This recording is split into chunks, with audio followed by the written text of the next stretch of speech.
రాజశేఖర రెడ్డి గారు ముఖ్యమంత్రిగా ఉన్న రోజుల్లో ఉపాధి హామీ పథకం ఎంత వైభవంగా జరిగింది అంటే ఈ పథకం ఒక రోల్ మోడల్ అయింది. మిగతా ఫేజ్ 2 లో మిగతా రాష్ట్రాలన్నీ కూడా లాంచ్ చేయటానికి విధి విధానాలు తయారు చేయటంలో ఆంధ్ర రాష్ట్రం రాజశేఖర రెడ్డి గారు గొప్ప పాత్ర వహించడం జరిగింది.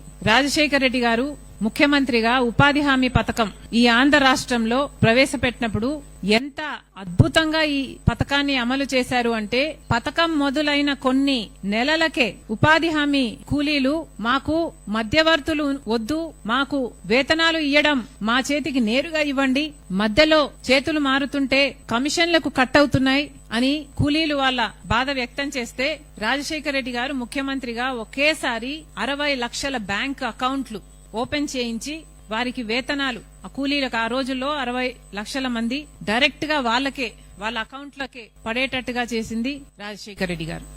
20 సంవత్సరాలైంది ఉపాధి హామీ పథకం ప్రారంభమై. 20 ఏళ్లగా కూలీలందరికీ ఆత్మవిశ్వాసం ఉండేది, ఆత్మ గౌరవం ఉండేది.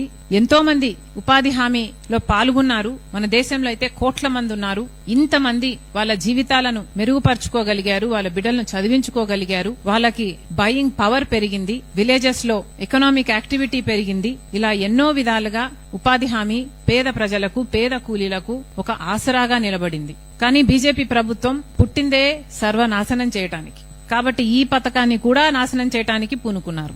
ఇంత బ్రహ్మాండమైన పథకం, దేశ విదేశాల నుంచి వచ్చి రీసెర్చ్ చేసిన పథకం, దేశ విదేశాలు ప్రపంచంలోనే ఇది అద్భుతమైన పథకంగా పేరు తెచ్చుకున్న ఈ పథకాన్ని కూడా నిర్వీర్యం చేయటానికి ఈ రోజు బీజేపీ పార్టీ పూనుకుంది. అందుకే ఈ పథకానికి ఆల్టర్నేటివ్ గా విబి గ్రామ్జీ అని ఇంకో పథకాన్ని ప్రవేశపెడుతున్నాము అని కేంద్రం మొన్న ప్రకటించి ఒక యాక్ట్ ని తీసుకురావడం జరిగింది.